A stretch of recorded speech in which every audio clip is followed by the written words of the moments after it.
Coucou les amis, toujours très heureuse de faire des vidéos pour vous, pour qu'on puisse partager et s'enrichir mutuellement. Dans une de mes précédentes vidéos, je vous avais expliqué que maintenant j'allais développer les vidéos sous plusieurs formats, c'est-à-dire avec des vidéos qui se suivent afin de pouvoir aller dans la profondeur. Donc le sujet que je vais aborder, ce sont les personnalités toxiques. Mais avant de cela, je vais vous faire une vidéo sur la positivité toxique. Alors, la positivité toxique est un sujet, en fait, qui me semble très important. Pourquoi? Parce que c'est un sujet qui est très pervers. Pas pervers dans le sens où je regarde sur les jupes des filles, ou je regarde dans les toilettes, ou je sais pas quoi. Mais plutôt pervers dans le sens où on a tous été confrontés à cette situation. Vraiment, croyez-moi, tous. Alors, de quoi est-ce qu'il s'agit? Je vais commencer en parlant un petit peu de moi, parce que c'est un exemple, et peut-être que ça peut vous parler. Souvent, on me disait, donc, au sein des personnes qui me connaissent vraiment, avec qui j'ai partagé, avec qui j'ai vécu, ils me disent, non mais, Angela, t'es trop optimiste, tu débordes d'enthousiasme, t'as toujours cette positivité, etc. Même dans mes relations, on me disait, tu penses que toujours ça va se passer bien. Tu vois jamais le mal, tu dis non, ça va bien se passer. Et du coup, tu n'évalues pas forcément le risque. Et ce n'était pas complètement faux. Alors, qu'est-ce qui se passe de là? Me dire, oui, mais on s'en fout un peu, Angela, de ta vie, où est-ce que ça va amener? Alors, ça va mener, en fait, qui n'a pas vécu une de ces situations que je vais vous décrire? À savoir, il vous arrive un truc contre lequel vous n'êtes pas content, vous êtes en colère. Supposons, vous êtes pris la tête avec votre chef. Donc, au niveau de votre travail, vous prenez la tête avec votre chef. Vous arrivez à la maison, vous dites, voilà, cette chef me saoule, j'en ai marre, ça suffit. Et là, il y a toujours cette fameuse personne qui vous dit, mais ne te prends pas la tête avec ça. Cette personne est bête, t'es plus intelligente, allez, laisse tomber, ne perds pas ton énergie là-dedans. Après tout, tu connais tes qualités, t'as rien à prouver à personne. Et en fait, vous sentez mal, vous dites, d'accord, c'est cool ce que tu me dis, mais est-ce que tu vois le point en fait? Ma chef ou mon chef est un gros connard, il m'est arrivé ça, ça et ça. Donc vous avez envie de pester, vous n'allez pas bien. Mais on vous force à rester positive. Tu sais qu'en tenant ces discours, tu vas pas aller très loin, hein? Ce n'est pas en hurlant, en te mettant dans tous ces états que ça va faire changer les choses. Au contraire, tu vas t'abîmer ta santé. Ou peut-être que là, vous venez de vous disputer avec votre compagnon, votre mari, votre couple, la personne avec qui vous partagez votre vie. Et ça va pas. Ça va pas. Donc, du coup, vous en parlez avec une copine, n'est-ce pas? Ou avec un copain. Et vous lui dites, non, mais cette fois-ci, c'est la bonne. J'en ai marre de lui. J'en ai marre d'elle. Elle me prend toujours pour une conne. Elle me prend toujours pour un con. Je perds mon temps. Voilà, cette fois-ci, c'est la bonne. C'est la goutte de trop.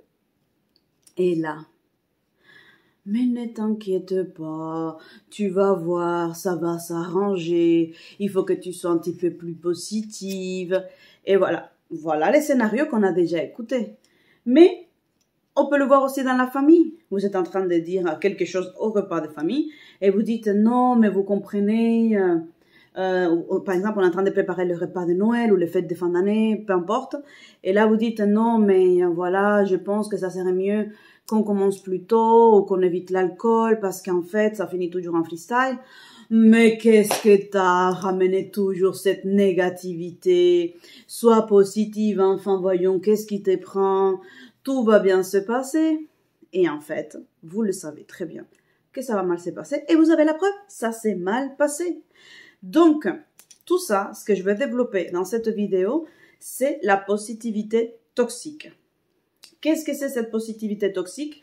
Il y a très peu de personnes qui développent les sujets en France. En tout cas, dans la littérature française, j'en ai trouvé peu. Dans les vidéos aussi, parce que je regarde des vidéos, j'en ai trouvé très peu. Après, il y a des sujets qui sont un petit peu, font un joli montage, c'est drôle, on rigole un petit coup, ça va.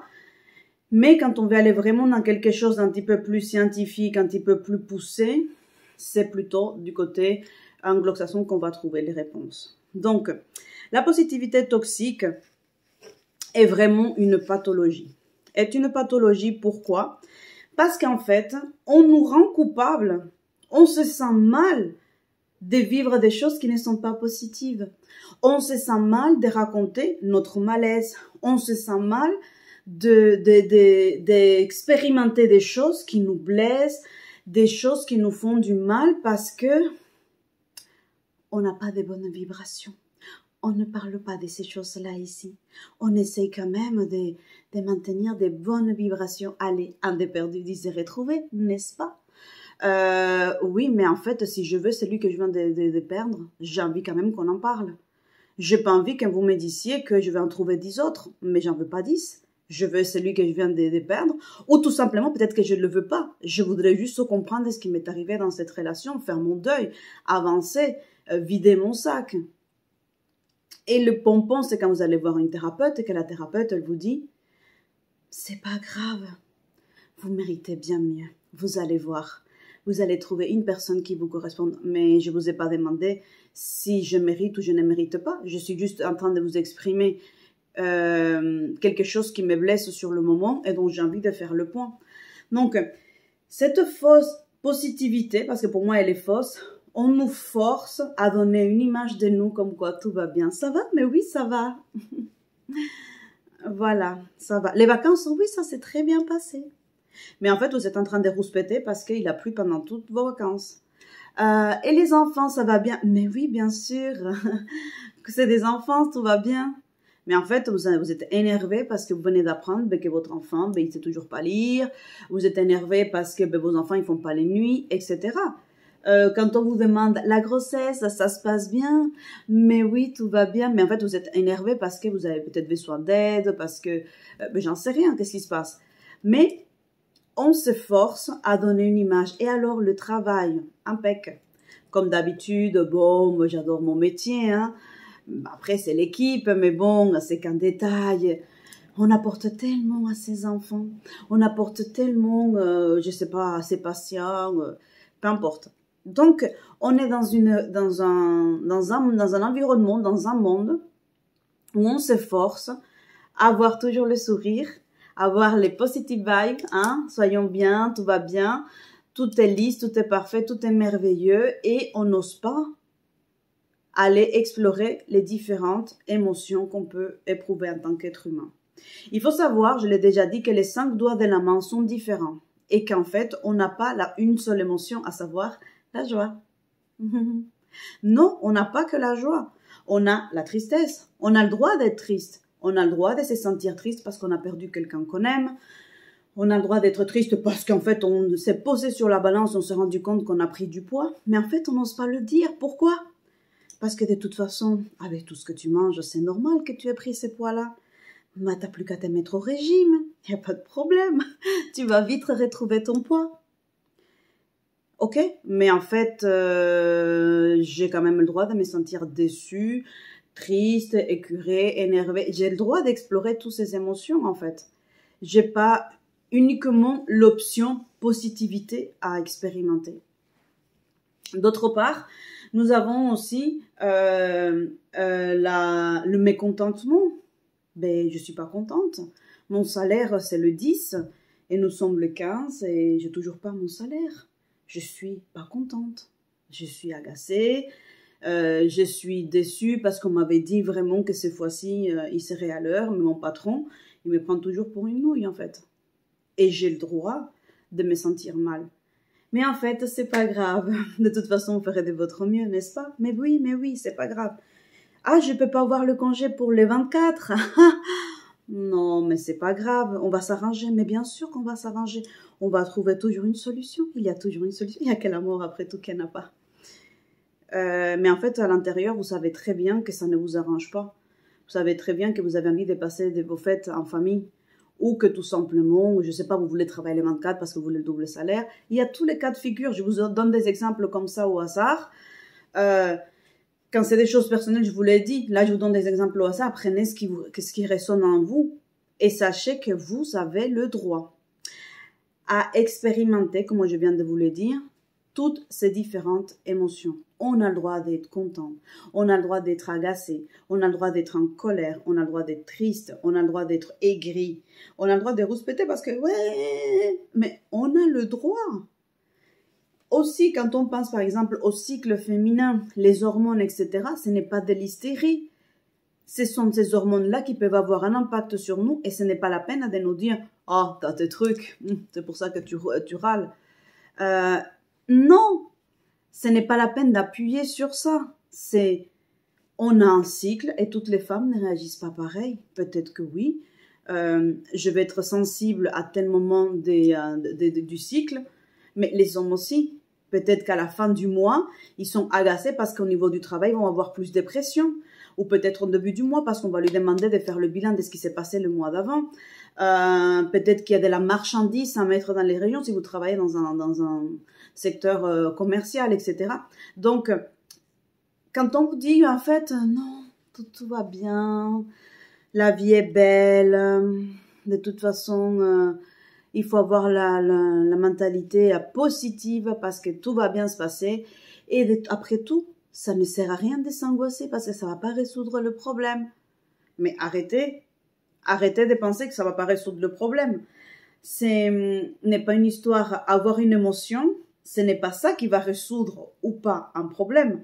Avoir une émotion, c'est la solution que votre corps a connue pour exprimer quelque chose qu'il ressent. Donc, si là je ressens de la peur, ah non, je peux pas y aller, j'ai peur qu'il m'arrive quelque chose, ça veut dire qu'à l'intérieur de moi, mon corps, il a une mémoire qu'il a enregistrée quand il arrive ça, plus ça, plus ça, il y a un danger qui se prépare et donc du coup, j'ai le droit d'expérimenter de la peur. Quand les personnes disent « mais arrête d'avoir peur, mais ce n'est qu'un araignée, ça va pas te faire, c'est pas la petite bébête qui va manger la grosse bébête ».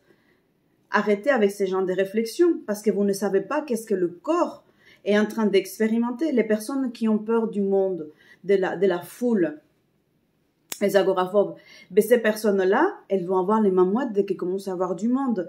Arrêtez de lui dire « mais attends, mais c'est que 5-6 personnes, hein. C'est pas non plus comme si on était au stade ou au Zénith, quoi, dans un concert, whatever. » Non, ce n'est pas la peine de dire ces choses-là parce qu'en fait, vous ne savez pas qu'est-ce que le corps, au niveau biologique, au niveau neuronal, est en train d'expérimenter et envoie des informations pour se défendre et pour évacuer une tension. Donc, peut-être que la personne qui va dire éventuellement, je sais pas, des gros mots, la personne qui va se mettre à pleurer, mais c'est pas la peine de pleurer. On ne résout rien avec des larmes. Mais dis donc, qu'est-ce qui t'arrive? T'es bien sensible. Ce n'est pas la peine de demander à quelqu'un d'arrêter de pleurer parce que peut-être c'est un moyen pour évacuer quelque chose qu'elle n'arrive pas à exprimer au niveau verbal ou peut-être au niveau affectif. Peut-être qu'elle a envie de vous faire un câlin, mais elle n'arrive pas. Et donc, du coup, cette personne, elle pleure parce qu'elle se sent dans l'impossibilité. Peut-être que la personne, elle va être tétanisée et elle est en colère contre elle-même parce qu'elle n'arrive pas à se bouger.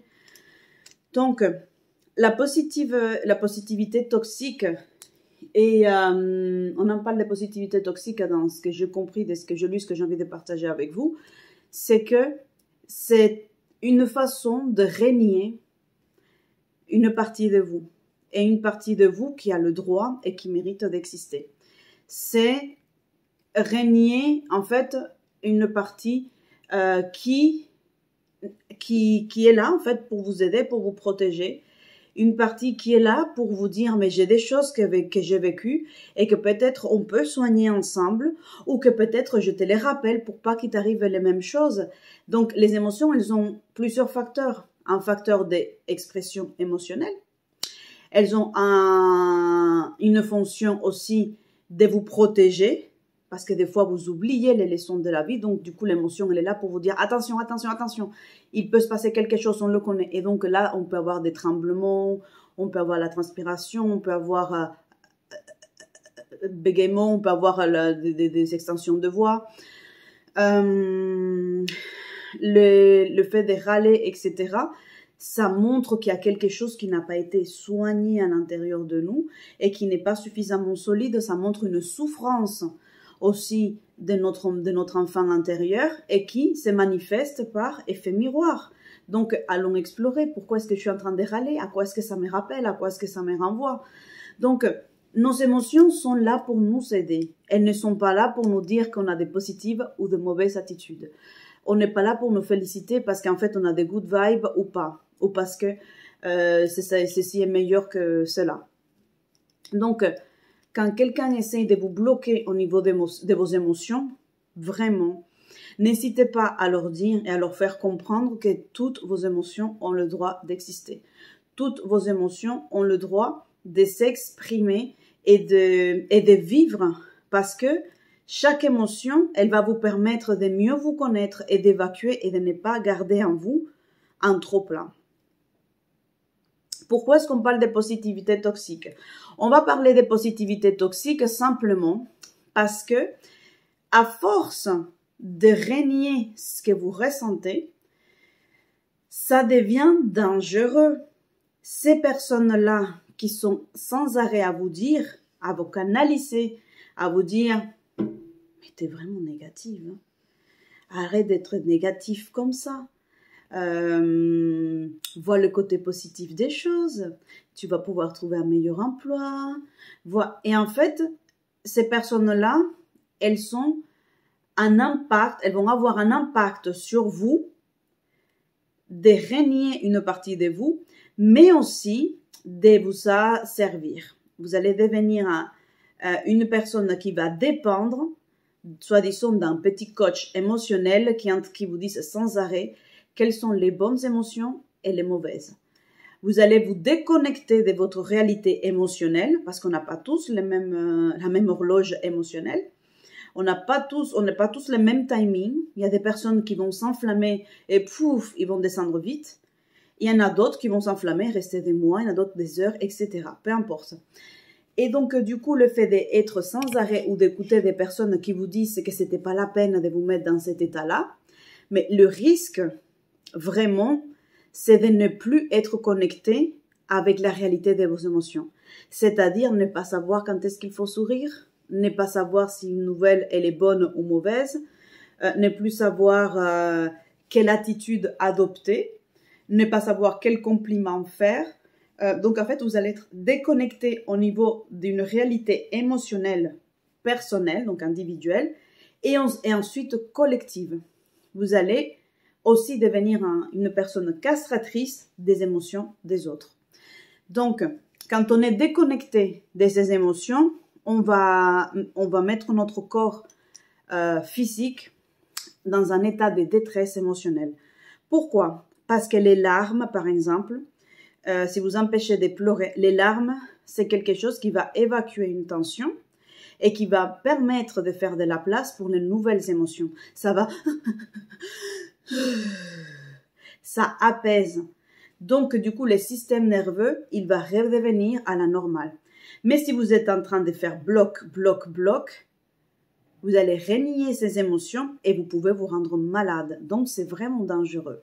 Donc, ça, c'est au niveau de la positivité toxique. Les personnes qui sont dans cette positivité toxique aussi, ce sont des personnes qui refusent d'aller voir leur propre monde intérieur.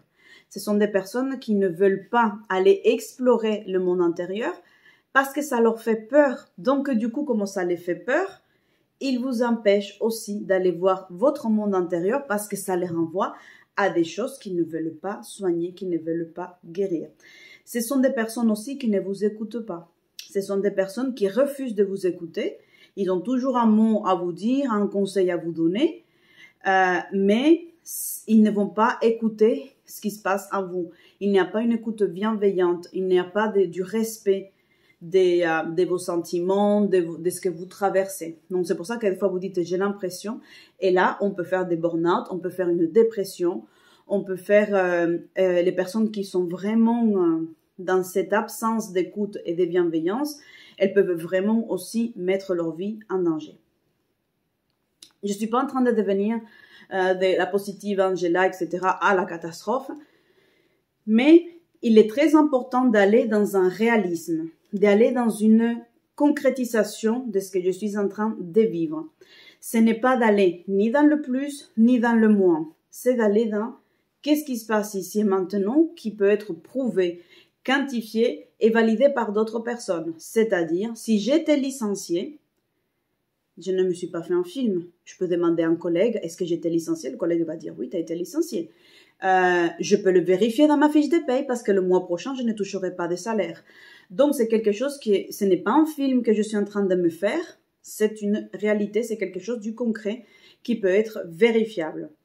Donc, c'est important de s'accrocher à une réalité, à quelque chose de concret, afin de pouvoir valider avec des faits concrets ce qu'on ressent et qu'on a le droit aussi de se dire c'est normal que je sois triste parce que j'ai perdu mon travail.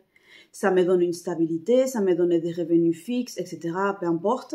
Certes, le patron était con, la patronne était chiante, ou les horaires ne me convenaient pas, mais j'avais une stabilité, j'avais une structure. C'est normal que je puisse sentir cette tristesse. Et quand quelqu'un vous dit « Mais non, mais t'inquiète pas, de toute façon, t'as jamais aimé ces boulots, t'en auras d'autres. » Non, j'ai besoin d'expérimenter cette émotion qui me cause le fait d'avoir été licenciée parce que peut-être je ne m'attendais pas à que ça soit fait de cette façon, ou avec cette violence, ou avec ces mots, ou avec le manque, sans lettre de recommandation, alors que j'ai mis beaucoup de mon temps, j'ai donné beaucoup pour l'entreprise et ils n'ont pas été reconnaissants. Vous avez le droit d'expérimenter ces choses-là, c'est tout à fait légitime. Donc, éloignez-vous. Le conseil, c'est de s'éloigner des personnes qui sont toxiques avec cette insistance et cette invitation à rester que dans une voie positive et dans une voie fataliste. De toute façon, ça devait arriver. De toute façon, c'est comme ça. On ne peut pas les changer. Après, il y a les croyants qui vont rentrer dans le oui. Lui sait pourquoi fait les choses. Dieu sait pourquoi fait les choses. De toute façon, il y aura quelque chose de mieux qui t'attend. Ce n'est pas garanti. Et ce n'est pas systématique. Donc, à un moment donné, il faut revenir à la réalité. Donc, je ne suis pas en train de dire qu'il faut renier ses croyances. Je suis en train de vous dire que vous avez le droit d'avoir la foi, d'avoir vos croyances et d'être aussi déçu, triste, expérimenter des sentiments humains par rapport à une situation. Et ça ne veut pas dire que vous avez perdu la foi, ça ne veut pas dire que vous n'êtes plus digne d'amour ou d'aller au paradis ou de je sais pas quoi, ou d'aller dans l'éveil. On n'est pas en train de parler de ces choses-là. On est tout simplement en tout cas, je suis en train de vous expliquer qu'il est indispensable de prendre soin de votre monde intérieur et que quand quelqu'un essaye de vous dire non, ce monde intérieur n'existe pas, ne l'écoute pas, tout va bien, vous avez le droit de dire j'entends ta proposition, mais pour moi, ce monde intérieur, il existe. Pour moi, il y a une réelle souffrance. Pour moi, j'ai besoin d'en parler avec quelqu'un qui veuille bien m'écouter. Mais après, ils vont vous faire les discours. Mais je veux bien t'écouter, mais arrête d'être sensible, mais c'est juste que t'es trop négative. Vous dites, je pense qu'il vaut mieux qu'on parle d'autres sujets parce que ce n'est pas avec toi que j'ai envie de partager ces choses-là. Et je ne t'en veux pas. Donc, il est indispensable de savoir mettre des limites à ces personnes, de les maintenir en marge et surtout de ne pas les laisser donner un avis sur vos émotions. Voilà, je continuerai à développer cette vidéo concernant la positivité toxique sur les effets sur la santé. Comment donc cette positivité toxique peut avoir un impact sur votre santé pour que vous puissiez évaluer les vrais dangers d'être entouré ou d'être avec des personnes qui vous disent que tout va bien se passer et que vous vous angoissez pour rien. Donc, écoutez-vous toujours, écoutez cette voix intérieure parce que cette voix intérieure et ces émotions sont là pour vous protéger, sont là pour vous guider, pour vous aiguiller. J'espère que cette vidéo, elle vous a plu et je vous dis à bientôt. Ciao, ciao.